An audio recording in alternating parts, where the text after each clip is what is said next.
Hey everybody, welcome to the show. Around the Nation right here, TYT Nation, Jeff Waldorf here with you on this Thursday evening. We've got a great show for you guys today.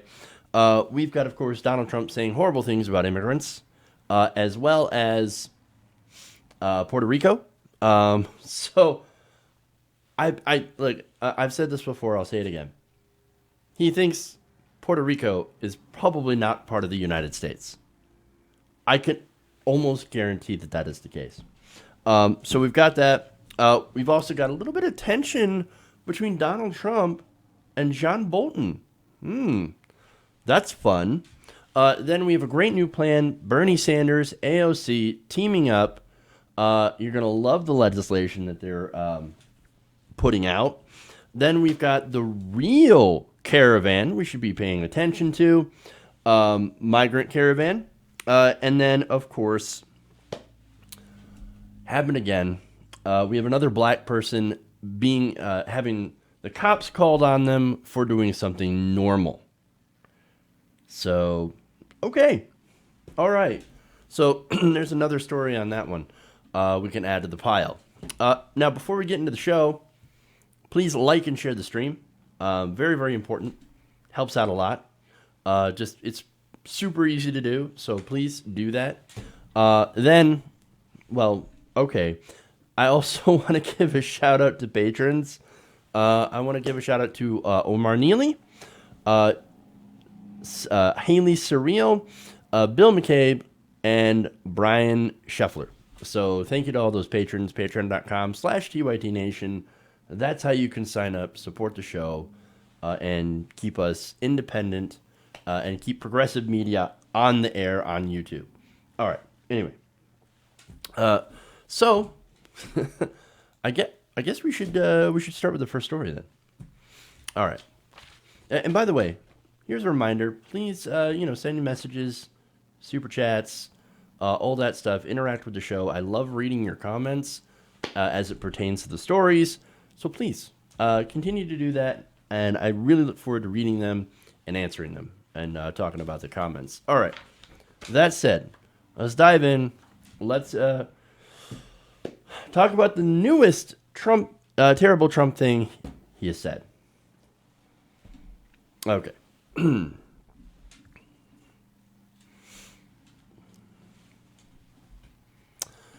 Donald Trump has again said something horrendous about immigrants. And this happened at a Panama City Beach, Florida rally.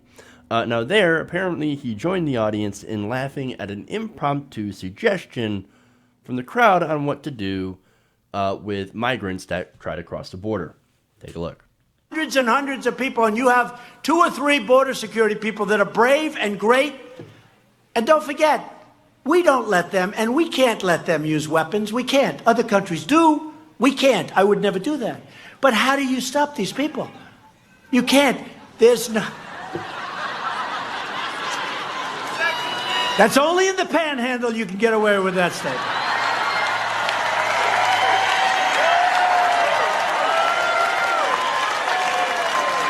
Only in the panhandle. All right, so in case you didn't hear that, an unnamed member of the audience screamed out, "Shoot them." And of course, you saw the crowd. They're cheering, they're laughing. "Oh, yeah, shoot him. Yeah, it sounds great." And Donald Trump, you can only get away with that in the panhandle. Oh, wow. Right. Trump supporters, man. Look, you never know what you're going to hear at a Trump rally, but you can almost guarantee that it's always going to be something awful. And so, hey, let's just shoot immigrants. And the response is laughter. Oh, that's so fun. Let's shoot the brown people. Right. Look, at this point, how can anybody argue in good faith? And that's very important. That they still don't think Donald Trump is racist. Honestly. No, the correct way to answer that is, oh, come on now. We don't do that. You know that. Shooting migrants, not the answer. And look, he said before, and this is his defense, I said that the Border Patrol shouldn't have the weapons. I'd never do that. No, but you laugh at people who think shooting immigrants is funny. Come on, man. And look, Here's why that statement is also BS. I mean, to Trump and a lot of his right-wing followers, violence is the answer. It is the answer.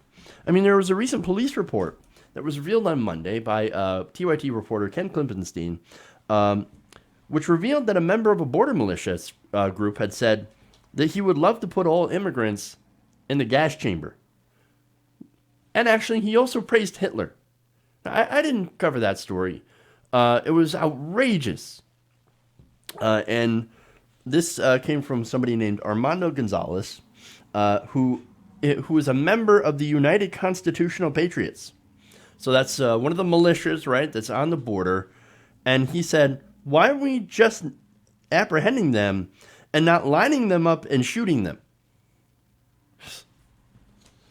That's it. That's what he said. That's a quote. That's how they feel. Not only that, that same organization itself is accused of illegally detaining hundreds of immigrants on the U.S.-Mexico border and actually also pretending to be Border Patrol. Now, they're saying, oh, no, we're helping Border Patrol. We're just keeping these immigrants out. We're detaining them for, with weapons, by the way. We are armed. Border Patrol might not be armed, but we're armed. We point weapons at these people, and that's how we detain them for Border Patrol later. And by the way, Border Patrol was working with these militias. And so, I mean, come on. And that's Donald Trump. You don't think he knows about this? You don't think he said, oh, no, we're not going to do that. We're not going to allow this to happen. No, you can't point weapons at these immigrants. You can't threaten them, these migrants. No. He's letting Border Patrol just do whatever. Just do whatever. And by the way, that same militia, and this goes into the right-wing militias that we have and these right-wing groups, these, hate movements, these hate groups that, of course, unfortunately, the government no longer looks into, right? Oh, no, they're focused more on Muslims. And that, of course, you can go back to President Obama on that one, who, when he was criticized by the right wing by actually looking into right-wing inspired terrorism, said, okay, I'm afraid of what Fox News is going to say, so I'm just going to put like one or two people on there and focus mostly on Muslims. Well, how did that work out? No, we have a ton of hate groups and a ton of militias that are doing stuff like this at the border. So now, what's funny about that? And it's not funny, actually. There's no laughing matter. They were allegedly training prior to 2017 to kill prominent Democrats over their supposed support for anti-fascists. Yeah. So, now, if you're against anti-fascists, what does that make you? Come on. I don't need to tell you that there is a deep-seated hatred in this country towards other people, towards black and brown people. Now, to be fair, Donald Trump is not the cause of that. And let's be honest about that. If you think Donald Trump is the cause of all this and everything was going great before his election in 2016, I got a bridge to sell you. I got a couple bridges to sell you. Because you are obviously not, you're missing the entire picture. Trump may not be the cause, but my goodness, he sure does use this to his advantage. As Trump is really good at doing, taking things and using them for his advantage. That's why he'll never really push back on it. And he'll say, oh, no, I didn't actually mean, do anything like that. But in the moment, he doesn't challenge his racist followers. He does what you saw in that video. He laughs and he's like, oh, you'd never get away with that anywhere else but the panhandle. You should never get away with that anywhere. And it should be called out anytime. But he never pushes back on it. He actually encourages it. And that's why he's incredibly dangerous, no matter what he comes out and says after the fact. Okay. We have more. Moving on.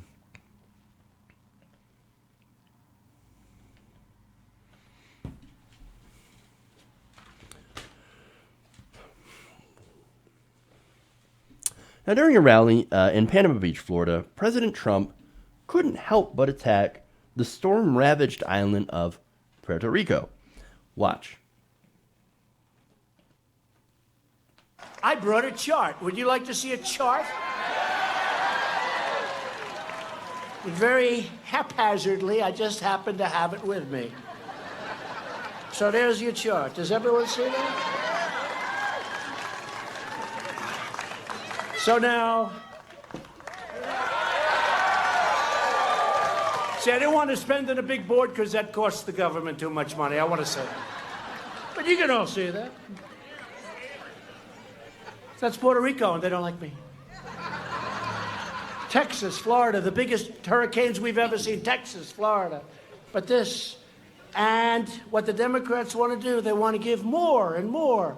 And I say, you know what? I have a great relationship with the people of Puerto Rico, but it hasn't been fair the way they've treated all of us from the standpoint of their leaders. Because they complain they want more money. They got $91 billion. It's the largest amount of money ever given for a hurricane to a state, to any element, and that's the way it is. A chart. He just happened to bring a chart. I mean, haphazardly. I mean, I didn't know I was going to use this chart, but I brought this chart in advance so I can pull it out and basically start trashing Puerto Rico. Right.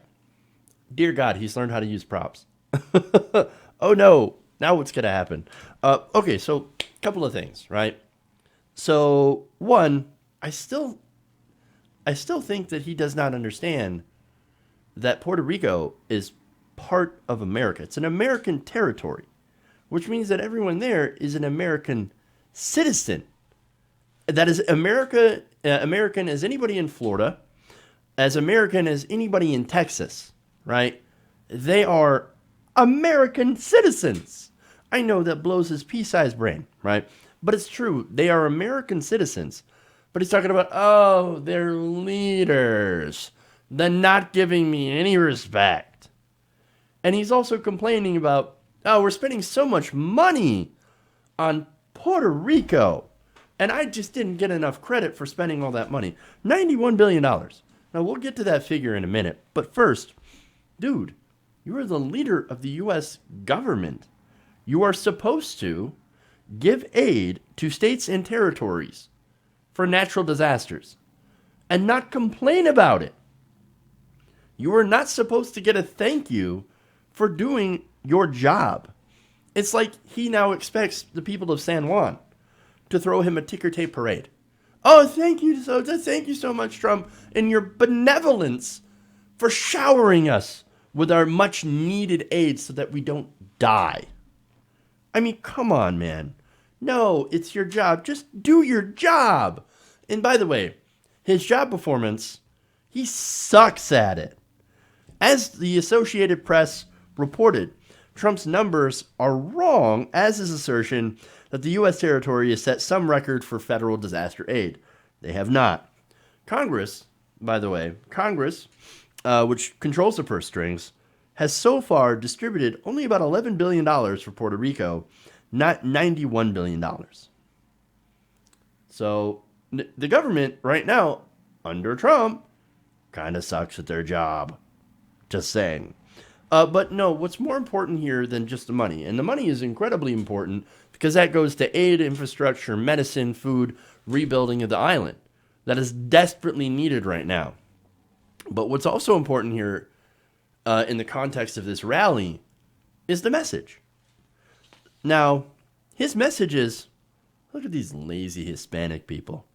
First, they didn't clean up their own island because, at a previous rally or previous rallies, he said basically things like, oh, they're not taking responsibility for themselves.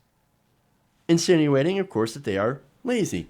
Oh, and then they go and ask for all this money and expecting us to bail them out, which, of course, we graciously allowed them to have, but they're still ungrateful. They don't give me the thanks that I deserve. I mean, can you believe the nerve of these Puerto Ricans? And his followers, of course, you heard them. They're clapping and cheering for that. Yeah, those ingrates, man, those Puerto Ricans, they should be happy with what they got because we're not giving them a dollar more. We're not giving them any more. It's gross on so many levels. Now, of course, frequent Trump critic, San Juan Mayor Carmen Yulin Cruz, said this. She said, quote, These remarks were unhinged, insensitive, and lying. His racism knows no boundaries. You try to get to the bottom of that barrel, there is no bottom. And of course it gets worse because it's not just racist rhetoric, but it's action, or lack thereof. In March, over 1 million U.S. citizens in Puerto Rico have faced large cuts to food stamps and other services in the aftermath of Hurricane Maria as a relief package, which also includes disaster aid to Florida and other states, remains stalled in Congress due to opposition from Republicans and the Trump administration. Trump has reportedly said that he doesn't want another single dollar going to Puerto Rico. So, the aid package they have to make sure that regular people in this place that's been ravaged by hurricanes can't get food, can't rebuild their infrastructure. Come on, man. What a disgustingly callous human being, surrounded by other disgustingly callous human beings. I mean, earlier in the same rally, he laughed when somebody yelled out, "Shoot them," when he talked about undocumented immigrants that come to the border. He can't help himself. When given the opportunity to be deeply racist and to show how terrible of a person he is, he goes all in.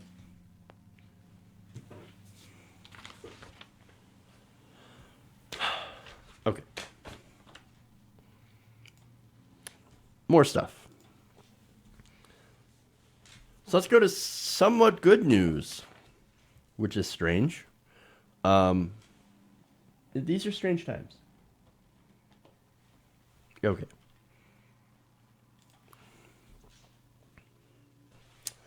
Now, the recent coup attempt in Venezuela is essentially over, and Donald Trump is none too happy to be on the losing side.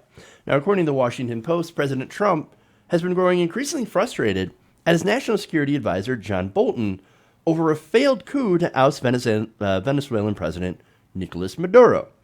The president had joked in recent days that Bolton wants to push him into a war, according to a senior administration official, who added that Trump is genuinely dissatisfied with the national security advisor's views on intervention and foreign affairs.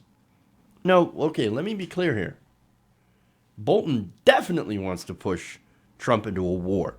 That's why we call him a war hawk. That's why he's a neocon. And of course, he first wanted to go to Venezuela and then Iran. Now, what do those two places have in common? Oh, right, oil. Now, thankfully, Venezuela didn't quite work out the way that Bolton hoped it would, but it also didn't work out the way that Trump hoped it would.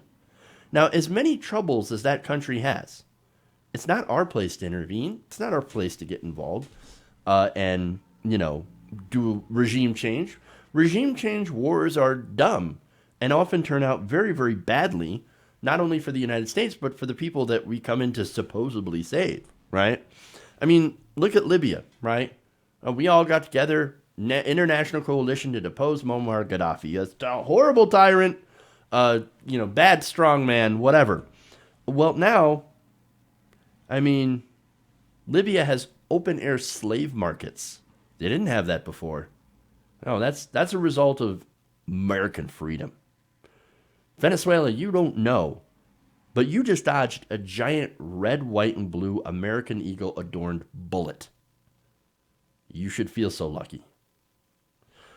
Now, there's more, and it really kind of explains Donald Trump and his position.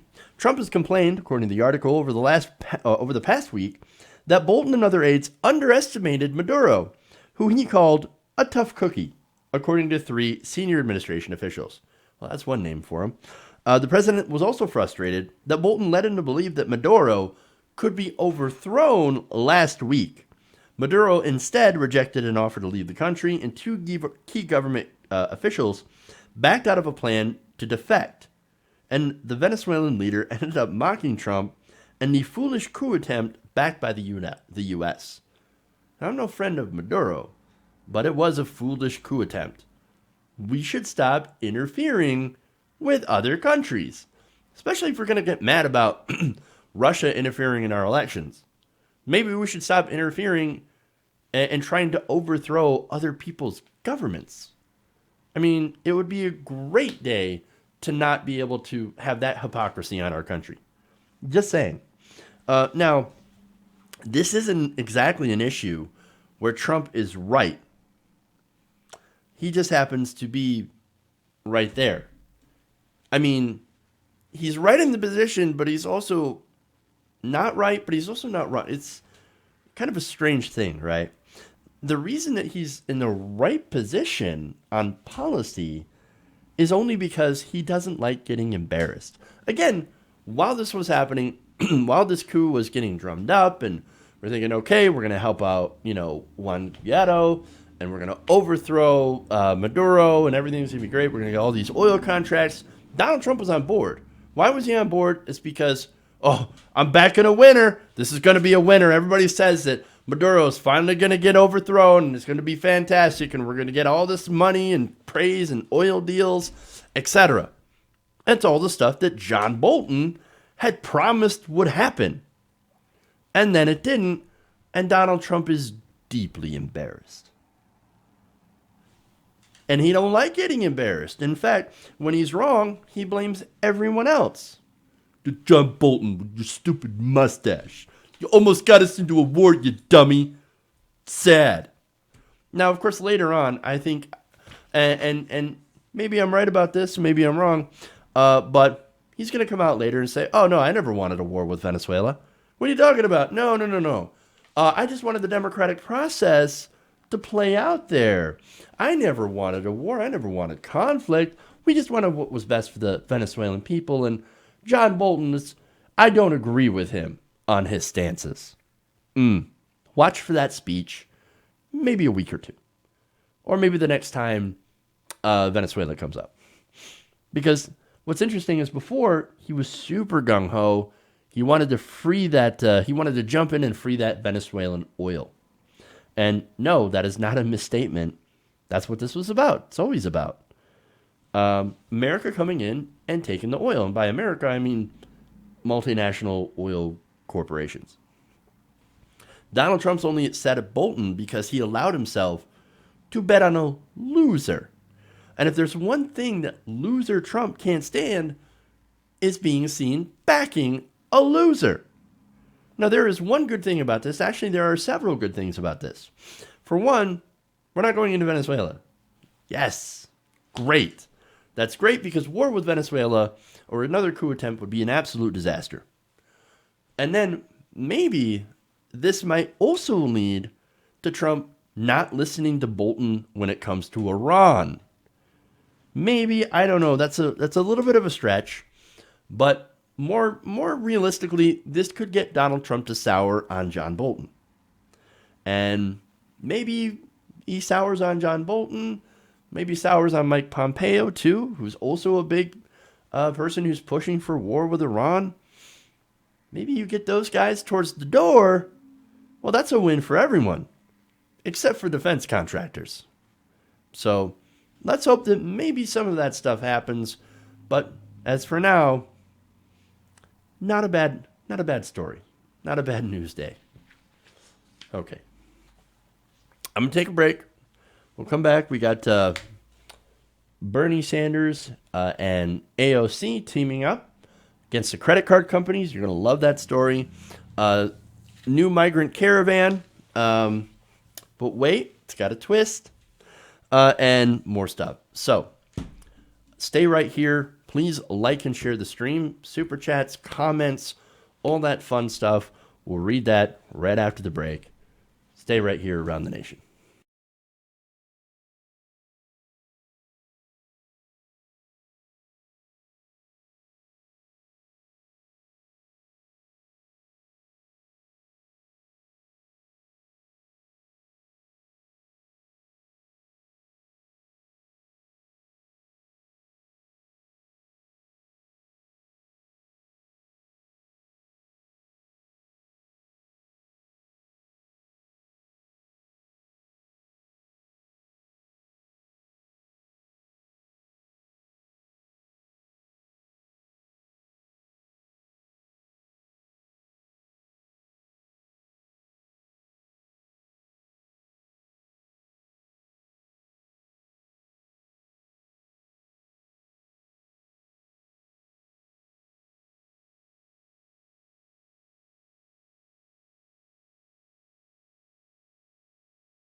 Welcome back to the show.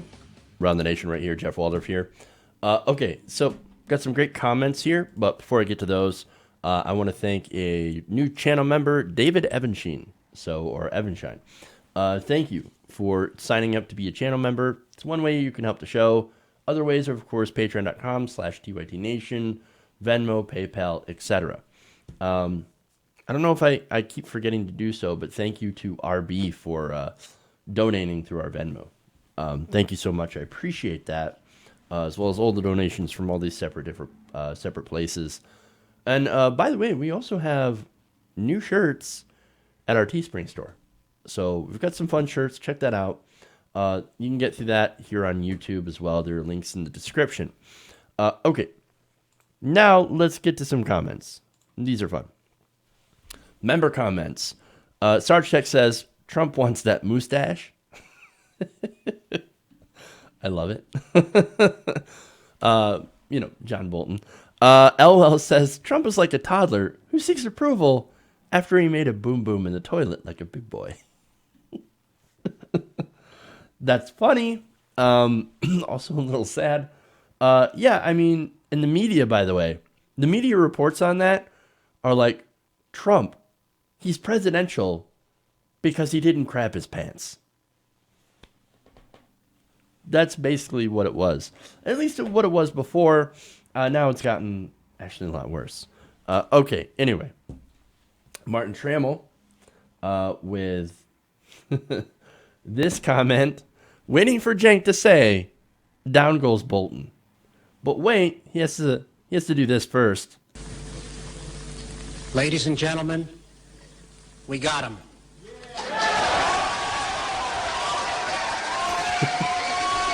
Down goes Bolton. No, wait, not yet. But not yet. Hopefully. Okay, anyway, I wanted to read those. And then a couple of non-member comments as well. Let's get here to listing characters. It says, the scariest thing is that he probably was briefed on it, but being a one-pager kind of guy, his associates put it on the second page to be able to plead innocence. And then Lancer Solaris says, would make more sense to get oil from Venezuela than Saudi Arabia. I guess if you're looking at a, geographical sense, I guess. But really, I think it would make more sense and involve a lot less regime change wars and invasions if we were to do more green energy and get ourselves away from fossil fuels. I mean, again, Saudi Arabia is a pretty horrible country with their executions and just their Wahhabist fundamentalist Islam. And we've empowered that country through oil sales. And so, look, I would really want to get away from oil. So, and by the way, Valerie Valois says, Viva la liberté. I'm not sure what that means, but okay. She asked me to read it. All right. That said, let's go to a couple of our next story, actually. And that is credit card companies. Let me close this. All right.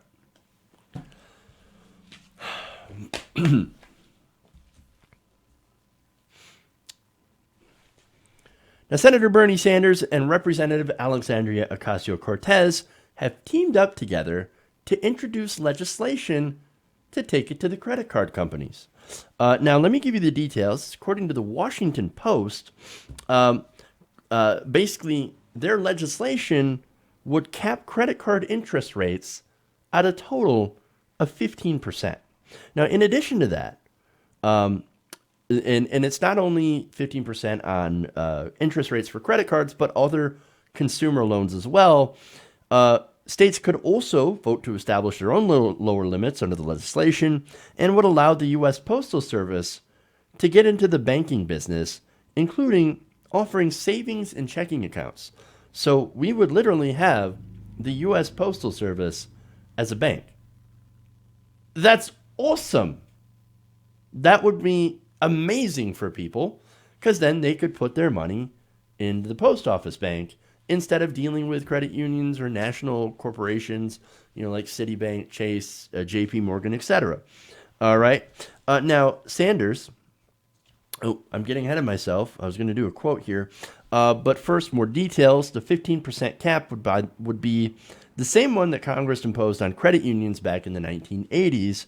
However, the National Credit Union Administration, the industry's regulator, did raise that cap to 18% and has renewed it since 1987 at higher levels. So there's the details on that. Now, Sanders, speaking to the Washington Post in an interview, said that a decade after taxpayers bailed out the big banks, the industry is taking advantage of the public by charging exorbitant rates. Wall Street today, he said, makes tens of billions from people at outrageous interest rates. And I'll get to those numbers as well.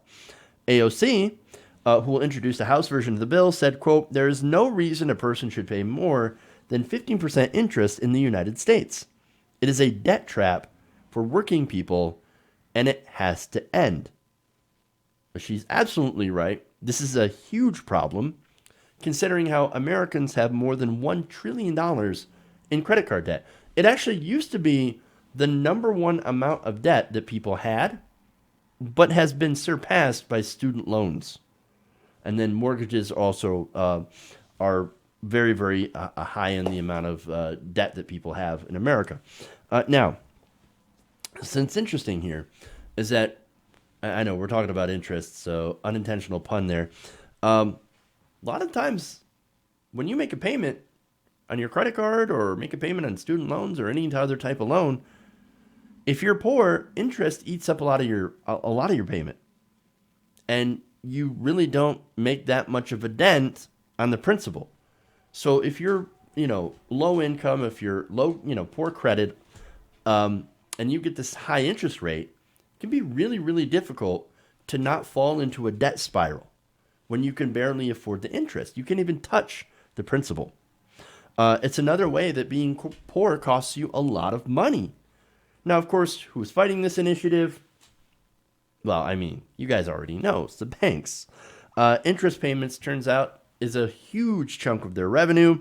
As Sanders had mentioned before, the financial industry actually brought in about $113 billion in interest fees from credit cards alone last year. That is $113 billion. They're making billions of dollars in interest, up 35% since 2012, according to the S&P Global Market or Global Market Intelligence. That's up 35%. Now, this proposal, according to bank spokesperson or for the American Bankers Association, Jeff Sigmund, said, quote, this specific proposal will only harm consumers by restricting access to credit for those who need it the most and driving them towards less regulated, more costly alternatives. Richard Hunt, chief executive of the Consumer Bankers Association, another industry group that includes JP Morgan Chase and Bank of America, called the 15% cap arbitrary. He said, one-size-fits-all caps would make all loans harder for Americans with lower credit scores or non-traditional sources of income to receive. But now wait a minute. It's the banks themselves that make the decision to loan out the money or issue credit cards.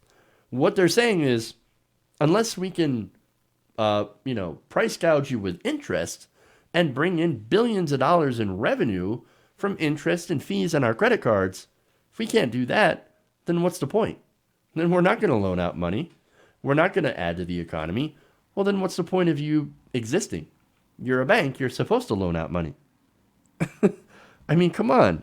It's pretty funny because these banks had actually loaned money to Donald Trump without a problem.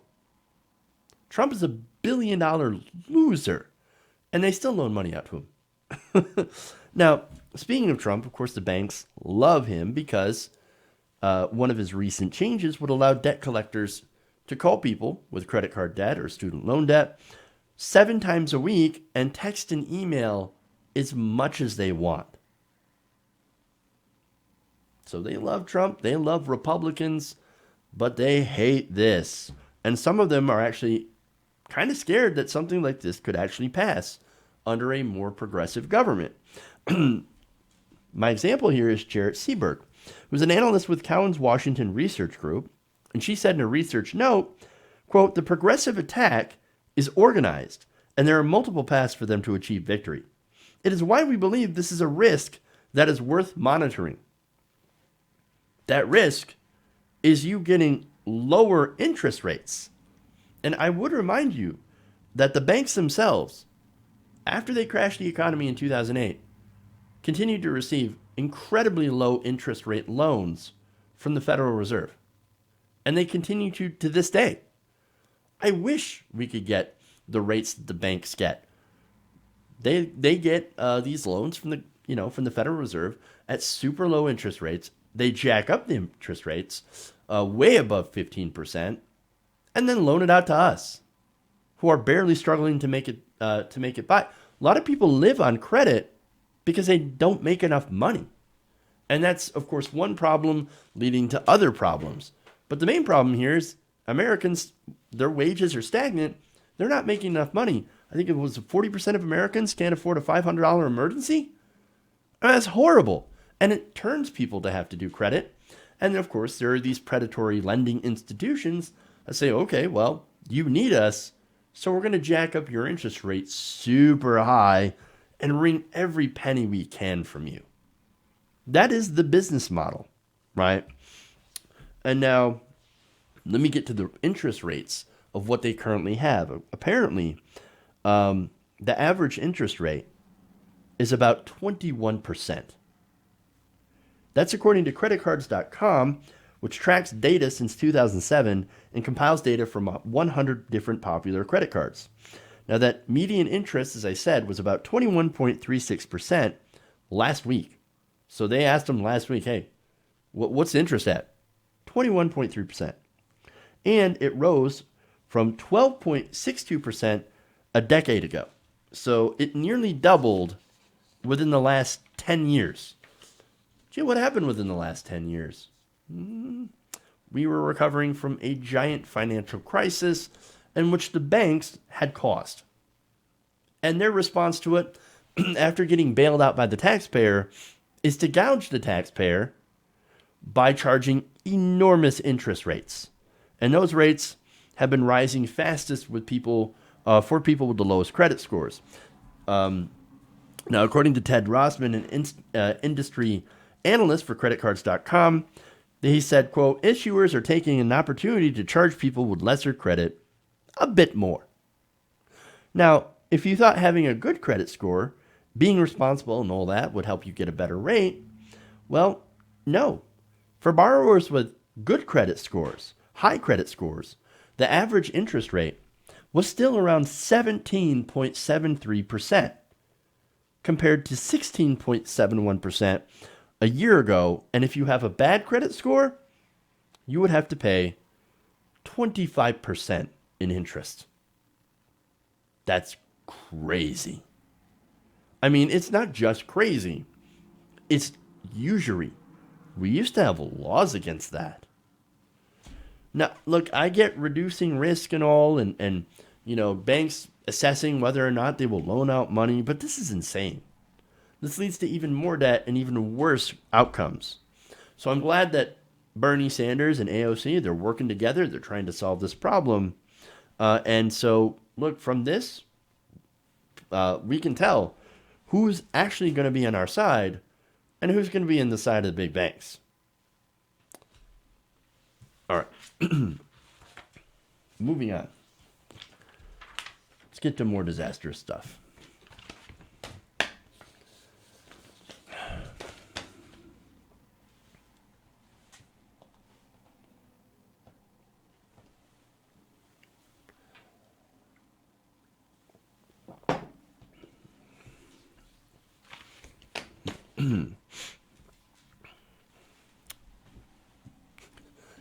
While President Donald Trump and the Republican Party continue to fearmonger about migrant caravans crossing into the United States through the southern border, Canadians might have to worry about their southern border.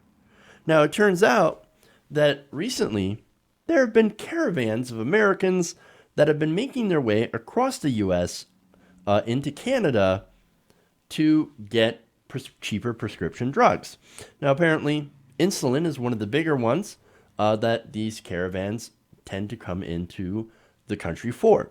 Now, this is Quinn Nystrom, who is one of these members. She's a diabetic, and she has been traveling with a lot of other people from Minnesota and has been documenting her journey. She said, quote, "We're on a caravan to Canada because the USA charges astronomical prices for insulin that most people can't afford." Now, Nystrom was among a group of Minnesotans who had made the 600-mile journey to Fort Frances, Ontario, where she said insulin can be bought for a tenth of what it costs in the United States. A tenth. Wow. Now, the caravan was organized as part of a campaign launched under the banner Insulin for All. And basically, their whole purpose is to call for the U.S. government to regulate the cost of this and other life-saving drugs and make medication affordable for anybody who needs it. I mean, look, the reality for millions of Americans is that they have their drugs that are completely unaffordable. I mean, you have people that are launching GoFundMe campaigns in order to afford insulin. Well, what happens if they don't meet their quota or their goal? They don't get medication. A lot of people have to ration their medication for months, and sometimes they end up dying.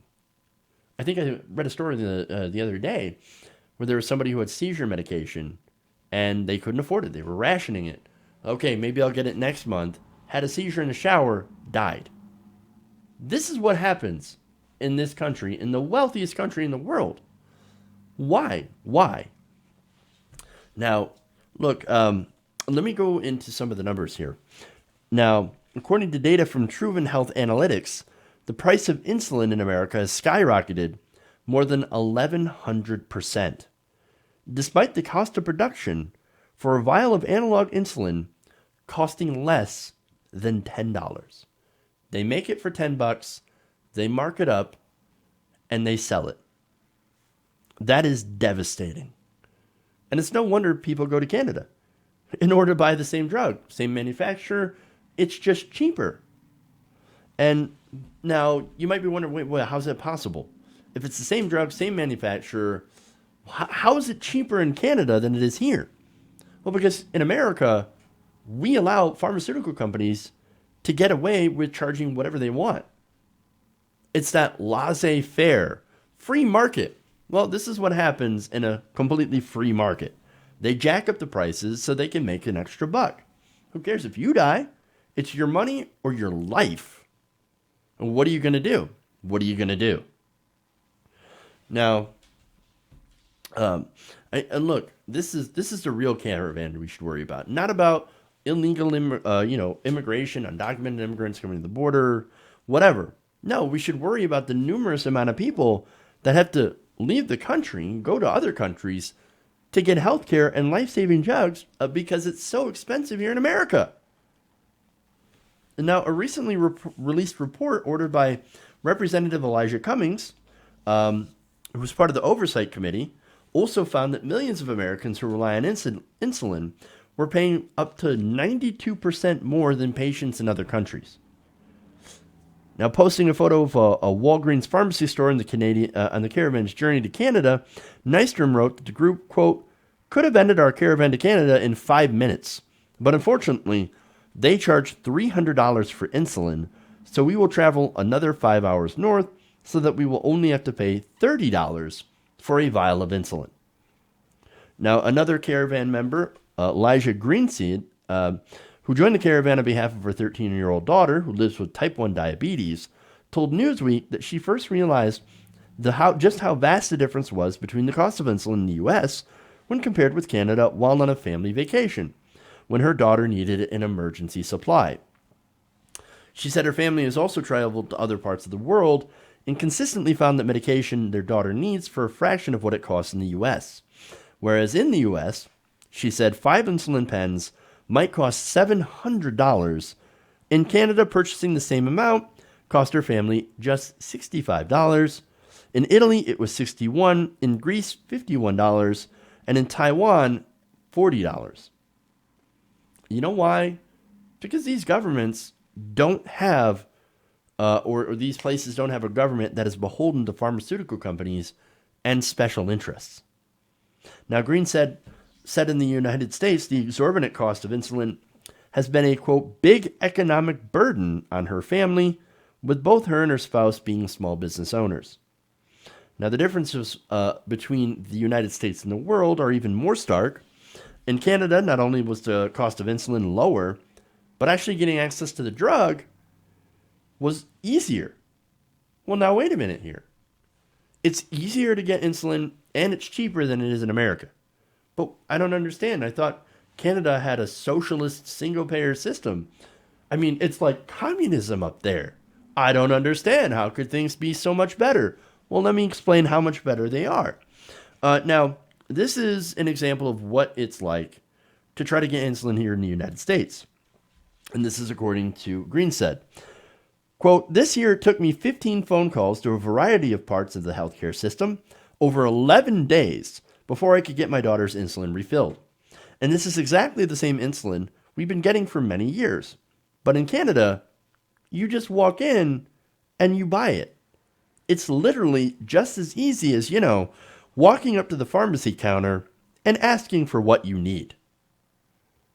Well, that's the difference. She also said, it definitely illustrated for me how wrong it is that we're paying the prices that we're paying. It just doesn't have to be like that. It's frustrating. Well, we all feel your frustration. I mean, 15 calls, 11 days of waiting. Is this what you call a patient-centered healthcare? Or maybe we've been mishearing it all along. Maybe it's not that they're saying patient-centered healthcare. Maybe they're saying patients-centered healthcare.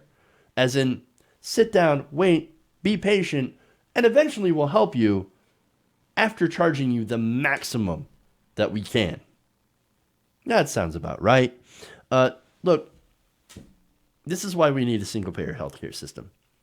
Like what Canada has, but better. You know why? Because that would actually solve these problems.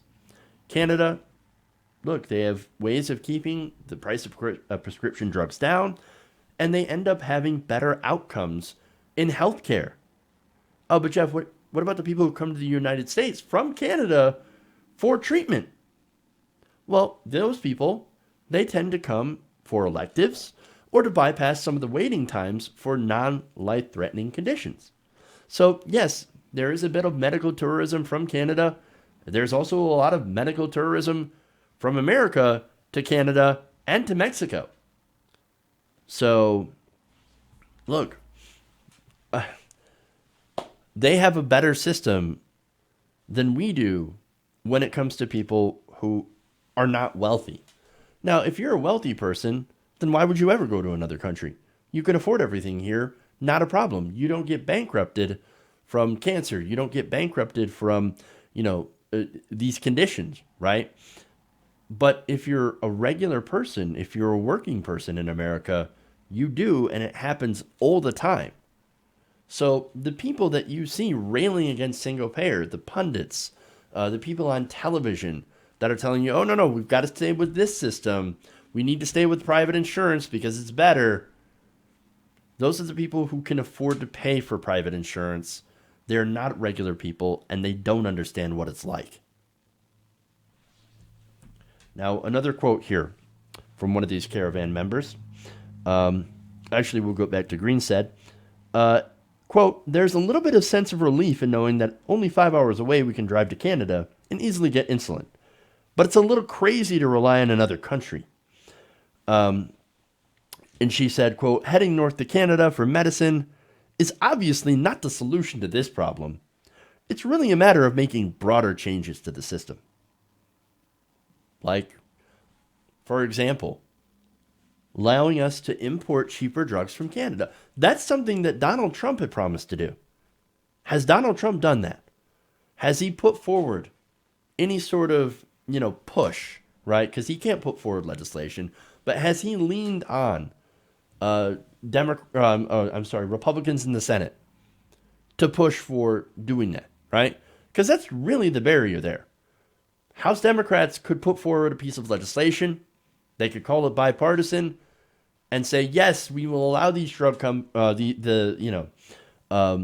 people to import these cheaper drugs from other countries, from Canada, and so we can alleviate this problem. Now, they haven't put anything forward. Why? It's because, I mentioned that before, the drug companies kind of run the place. And not only that, but lowering the prescription drug prices by allowing cheaper drugs from Canada, we could also implement a single-payer healthcare system that could negotiate with drug makers in order to reduce costs. If we don't do those things, then we're not solving the problem. Anything else is basically a Band-Aid. And won't solve the underlying problem. We actually need to solve the problem, and we need real solutions. Okay, one more story for you guys, real quick. All right.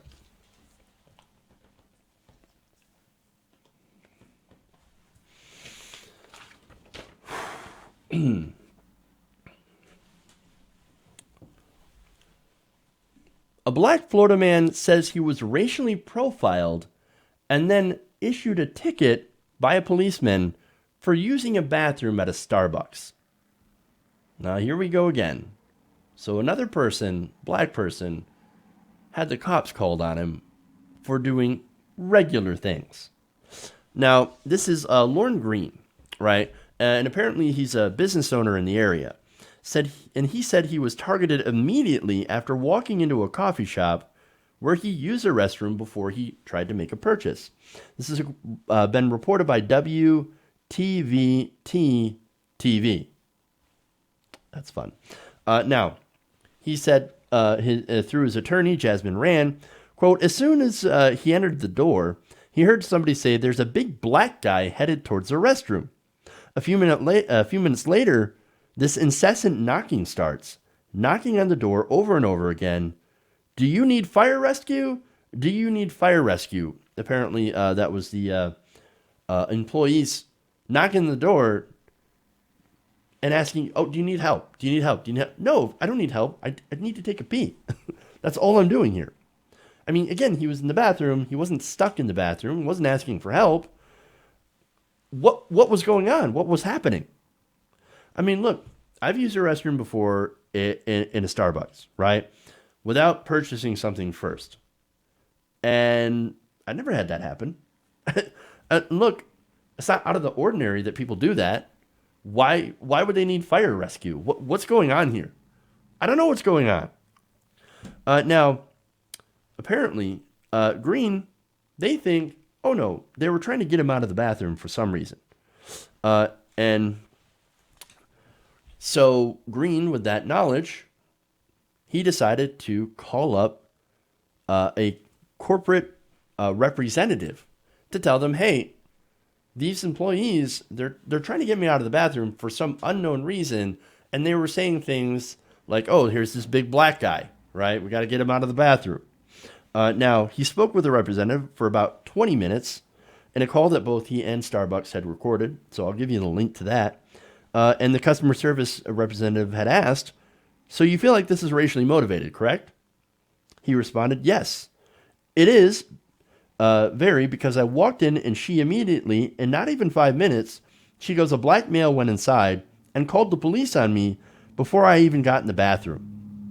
Green said he heard someone call him the big black guy twice, and he eventually left the store after using the bathroom. However, an employee had called Hillsborough deputies who issued Green a trespassing ticket at the request of coffee shop workers. Come on, man, really?